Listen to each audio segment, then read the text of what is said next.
Hey folks, Jimmy here, aka Pat Liver Dead. Welcome back to the channel and welcome back to another issue of Mortal Rounds magazine. As per usual, if you like these videos, hit the like button, subscribe to the channel and drop a comment down below. It is greatly appreciated, and I do try to reply to everybody as soon as I possibly can. Now, we're on issue 45 of the magazine. It is the last issue of 2020. It's been a weird year, I'm not going to lie. It's been an odd one. The magazine has been kind of a reason to look forward to each Wednesday. But yeah, it's been up and down, but hasn't it really, to be honest. But the year's been alright. It's not been too bad. I've been greatly appreciative to everybody who has watched, everybody who has subscribed, everybody who has liked the video, commented.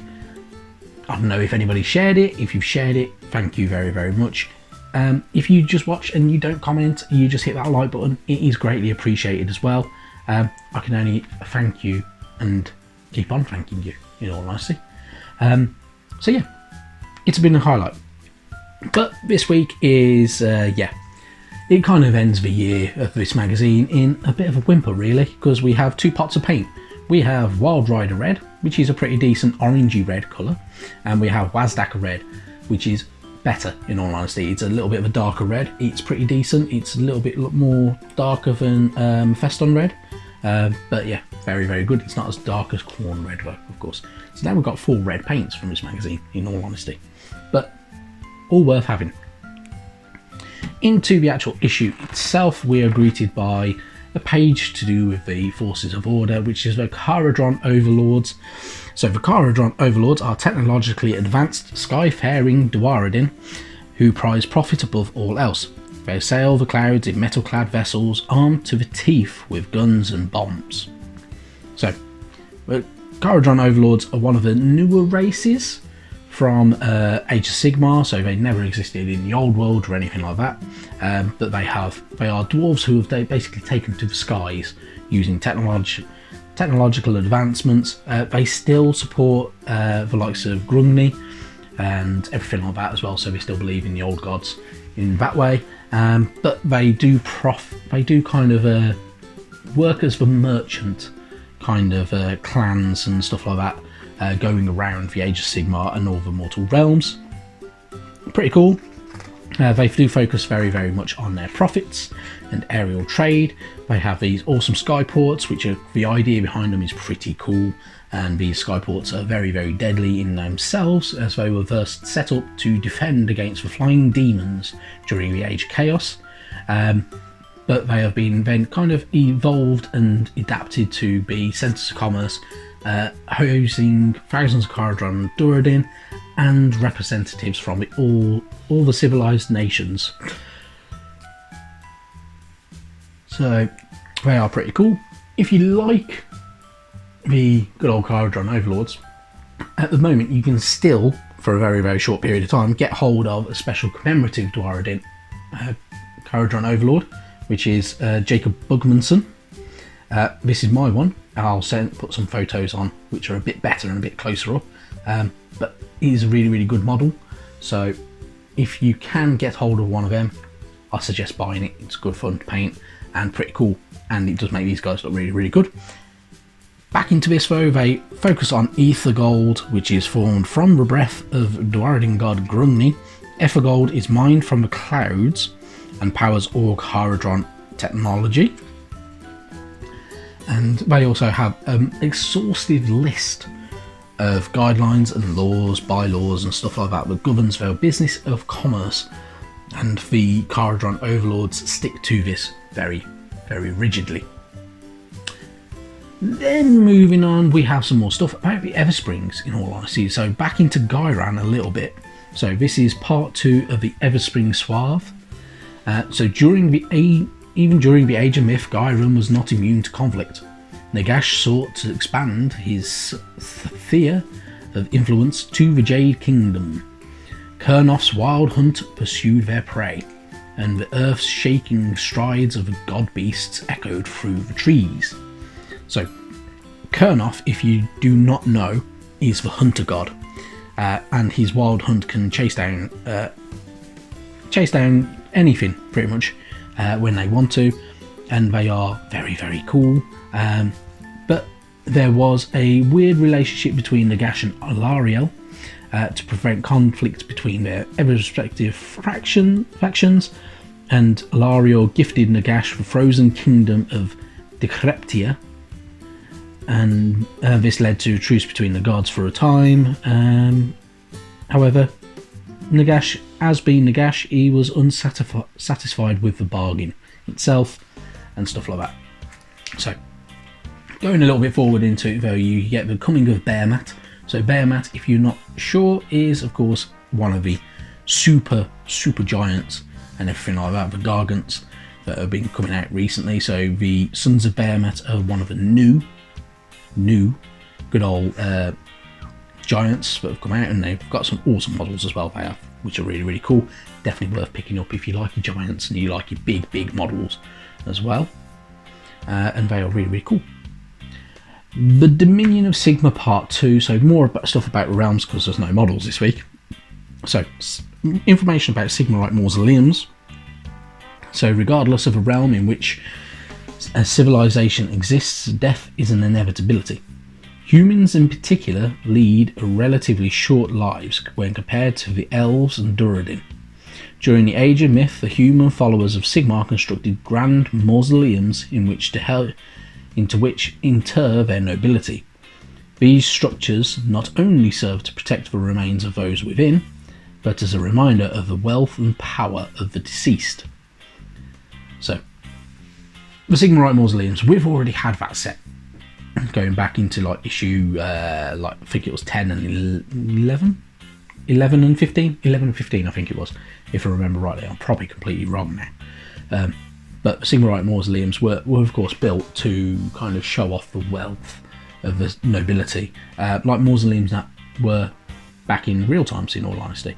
The Sigmarite mausoleums in the old world were also known as the Gardens of Mor, which Mor was the god of death at that time, before Nagash kind of expanded to godhood, essentially.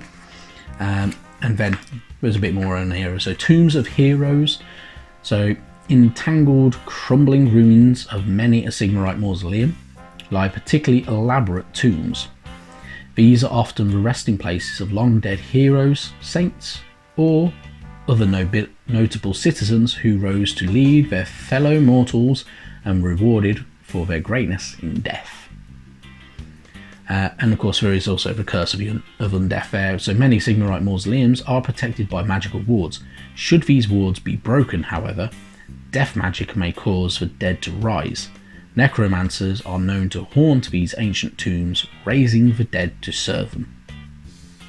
So, of course, because death follows everything really in the mortal realms, necromancers have a habit of trying to get everywhere where the dead may lie, and being necromancers, they like to bring things back from the dead, reanimate them into zombies, moving skeletons and ghosts and stuff like that as well. So, they're general pains in the ass. Then we've got a battle segment, so going into more of a history. So this is Skies of Fire. So the ironclad Iron Soul drifted silently, flanked on either side by her two companion vessels. Banks of grey-blue clouds closed in on all sides. So this is more of a battle to do with the Cardron overlords, who of course use their ether gold powered weapons and stuff like that as well. Is one of their more precious resources, and they will fight to make sure it is secured, and they are heavily armed as well. They are pretty cool looking units as well, if I do have to say so. And this battle is mainly going up using the Iron Souls good old port guns and everything like that, mainly going up against a greater demon of Khorne as well, that one. So it's pretty cool, and yeah, very, very different, and some very nice artwork as well, which is always really good. Your how to paint segment is literally teaching you how to do red highlights, which is, yeah, it is relatively easy. If you're already very good with highlights, you'll get on very, very easy with this, so do not worry about it. You can have fun with it and enjoy painting with these, but it gives you some idea of how to kind of get your models a little bit more kind of nicer looking, which is always very, very good to do and worth doing as well, using Mephiston Red and Wild Rider, of course. And you'll get some very, very nice looking models. So if you are painting by the magazine, your finished models will now start to look something like that. There'll be a few little details I can imagine that they're going to add to them, but that's already looking very, very nice, in all honesty. And they do look very, very good even when you are painting it like this. There are a few ones that I don't agree with, and I don't like the look of them, but that's just my opinion, in all honesty. Then you've got some more of core rules. So this is core rule part 5, which is all to do with terrain and stuff like that as well. So using garrisons inside of buildings like your Sigmar Mausoleum, for instance. If you put all that together, you can literally have a garrison inside it if you wish. And you can also leave a garrison as well. So it's not too bad. And how to use their tutorials and everything like that. And then you have a war scroll for the Sigmar Mausoleum, which is an Azurite ruin. It is a scenery piece, of course, and you can choose your layout as well if you wish to. So you can have a hexagonal layout if you've got enough pieces, a linear layout, so a straight line of that Sigmar Mausoleum, or the square layout. Up to you which one you want to choose. It's all very, very good options, and could be quite good fun. Your battle plan is in, of course, the realm of metal, and it is holding the line. So this will pit you against a Knight of Shrouds on Ethereal Steed, 4 Grimgrass Reapers, 10 Chain Rasps, 3 Spirit Hosts, going up against Zandria Azure Bolt, 3 Evocators, 5 Sequitors, and having the Sigmar Mausoleum in the middle of the map. Pretty cool to have, and you also have some more tokens on here. Before we see what's coming up next time, we have another pull-out piece, which is Forces of Destruction. So you're greeted by that lovely picture of one of the Mega Gargants, which is an awesome, awesome model. Yeah, I must admit, I'm tempted to get one, just because I fancy having a paint of that. One of the Sons of Bahamut on that one, and then you've got the Ogre Moor tribes, which I've got some of the Moor tribes, which are pretty cool, and yeah, they're not too bad. And of course, you've got your Beastclaw Raider tribes as well. On this side you have the Uruk War clans, which we've been seeing bits and pieces from them already.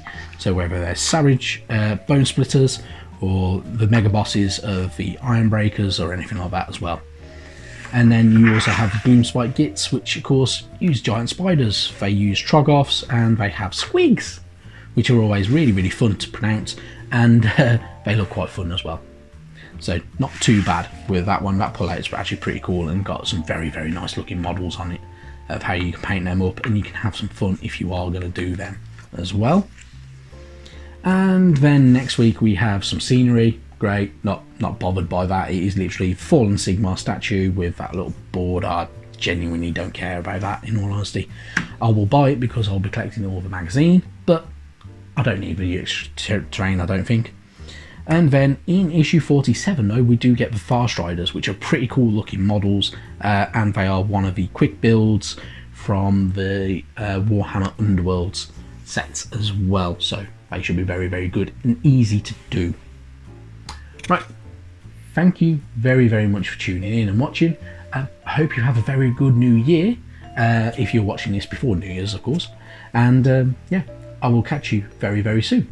Thank you for watching. Bye bye now.